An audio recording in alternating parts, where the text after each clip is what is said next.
చూస్తున్నారా ఎంత పెద్ద జాంకాయలు వచ్చాయో. అది కూడా మనం టెర్రస్ గార్డెన్లో పాట్స్లో పెంచుకునే మొక్కలకి ఇలా ఫ్రూట్స్ కానీ వెజిటేబుల్స్ కానీ వస్తే ఎంత హ్యాపీగా ఉంటుందండి. చాలా హ్యాపీగా ఉంటుంది కదా.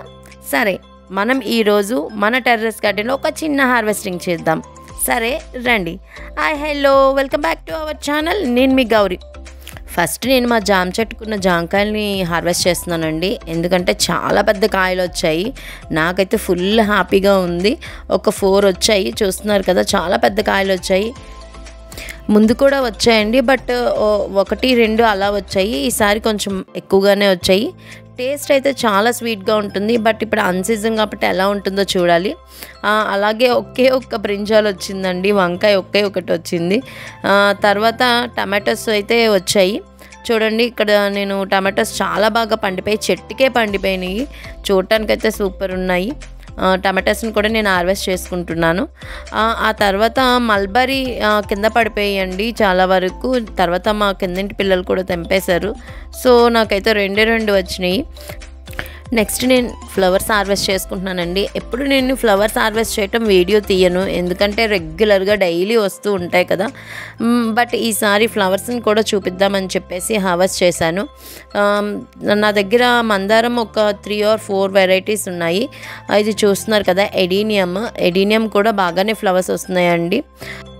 ఎక్కువ ఫ్లవర్స్ రావాలంటే చాలా సింపుల్ అండి. మనం ఇంట్లో బియ్యం కడుక్కుంటాం కదా, బియ్యం కడిగిన వాటర్ వేసినా ఎక్కువ ఫ్లవర్స్ అనేవి వస్తాయి. ఫ్రూట్స్ కూడా అట్లనే వస్తాయి, ఎందుకంటే అది మంచి ఫర్టిలైజర్ అండి.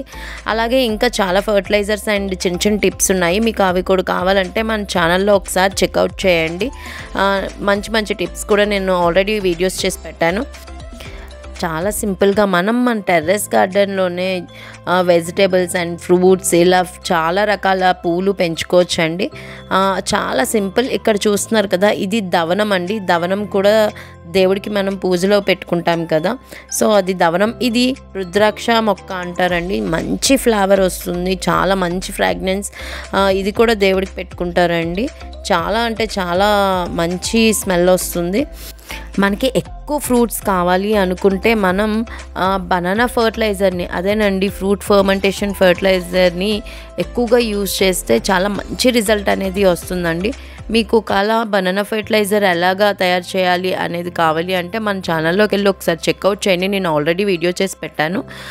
మన ఛానల్ని రెగ్యులర్గా ఫాలో అయ్యే వాళ్ళకైతే తెలుస్తుంది. నేను ఈ దొండకాయ పాదుని రీసెంట్గానే పెట్టానండి. ఒక 3 or 4 months అవుతుంది.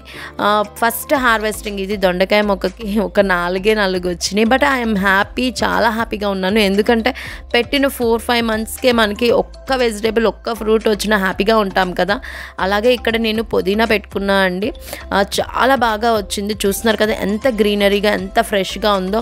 అలాగే ఇక్కడ తోటకూర అండి. ఇది తోటకూర మన హెల్త్కి చాలా అంటే చాలా మంచిది. అలాగే పిల్లలకి కూడా చాలా హెల్దీ. చాలామందికి ఇది చాలా చిన్న హార్వెస్టింగ్ అండి, బట్ నాకైతే ఇది చాలా పెద్ద హార్వెస్టింగ్. నేనైతే చాలా అంటే చాలా హ్యాపీగా ఉన్నాను. ఈ వీడియో మీకు నచ్చినట్టయితే ప్లీజ్ సబ్స్క్రైబ్ చేసుకొని సపోర్ట్ చేయండి. అలాగే నెక్స్ట్ వీడియోలో మళ్ళీ కలుసుకుందాం. See you, bye, happy gardening.